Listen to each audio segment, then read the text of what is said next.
Hi, it's Alicia. Welcome to my 30-day balance guide.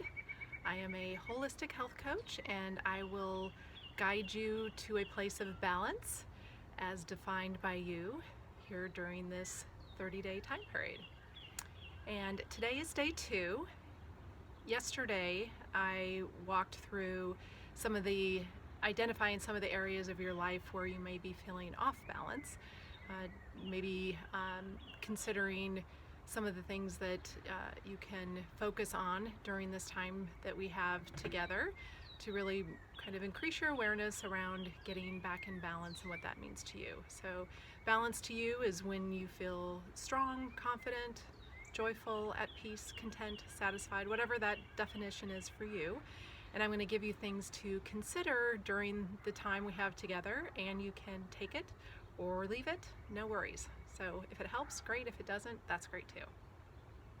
So today is the day that I want to touch on connection. That is on everyone's mind because of social distancing. And we've all done a pretty good job of figuring out how to connect, especially with technology during this time when we're supposed to be apart. So I don't want to talk about that. We've kind of figured it out, Zoom and Google Hangout, texting, emailing, all of that. Some of us might even have time to actually write a real letter right now. Not those moms with kids at home that are teacher parents right now too. But really, I wanted to go beyond that staying connected in a technology type of way, but really about going beyond that, how are you? You know, that in our normal life where we have that quickie, how's it going? Good. And you? Good. But we really never pause to see how people are doing. So I think we all have that opportunity right now to make a deeper connection with people and ask them how they're doing. And the word that comes to mind for me right now is the word loss. And we're all going to be experiencing, if we haven't already, some type of loss of life as we know it, the normal life, loss of freedom, loss of job, life, money, relationships. That is the normal part of life, but we're in an unusual time where there's a greater amount of loss that's spread over almost everybody because we're all experiencing this together. So I really wanted to share with you 2 stories of where I've learned how to connect with other people around loss. A time where I made a mistake and learned from that, and then a time where somebody showed up for me.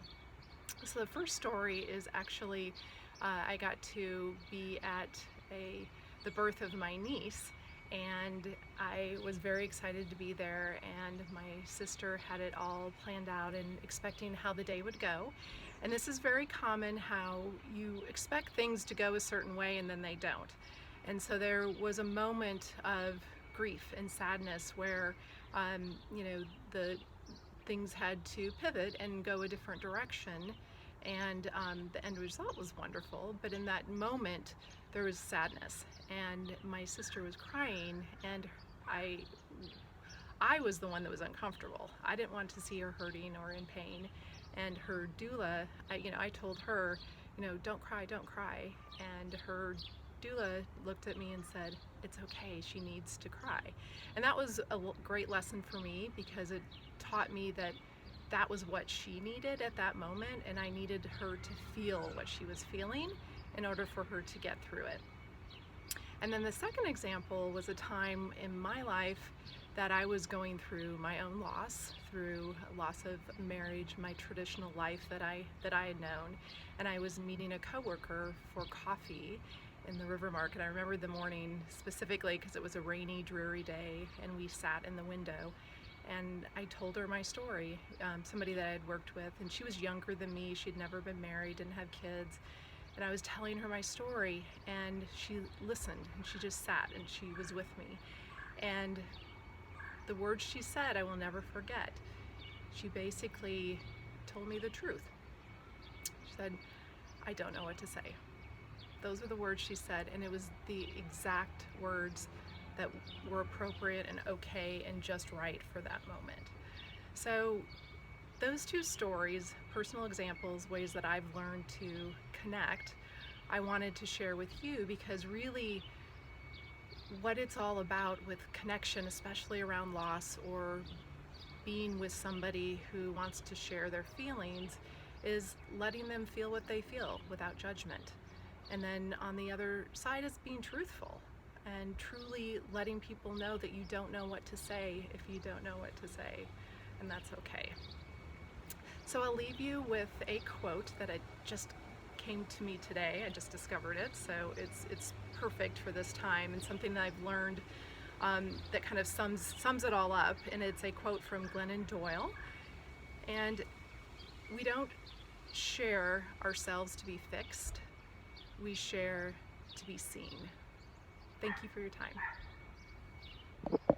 See you tomorrow.